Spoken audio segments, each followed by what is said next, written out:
ዛሬ በዞማ ቢዩቲ አካዳሚ የፀጉር አቆራረጥ ስልጠና ላይ እንገኛለን። በአሁን ሰዓት አሰልጣኞቻችን እያንዳንዱ የቴክኒክ ዝርዝር ለሰልጣኞች በተግባር እያሳዩአቸው ይገኛል።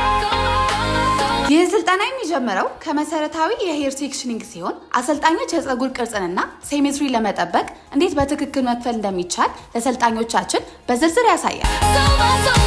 በመቀጠል የኤሊቬሽን እና የአንግል አጠቃቀምን በተግባር በማሳየት ሰልጣኞች እንደ ብለንት ኤጅስ ወይም ፍሎዊንግ ሌየርስ ያሉ የተለያዩ ስታይሎችን እንዴት ማውጣት እንደሚችሉ ትክክለኛውና ሙያዊ አቅጣጫ እንዲረዱ ያደርጋል። ትኩረታችን ፕሪሲሽን ላይ በመሆኑ ሰልጣኞች የሺር ኮንትሮልን እና የፊንገር ፖዚሽኒንግ ጥበብን ደረጃ በደረጃ እያሳዩ ሰልጣኞች ፕሮፌሽናል መሳሪያዎችን እንዴት በብቃት መያዝ እንዳለባቸው ያስገነዝቧቸዋል።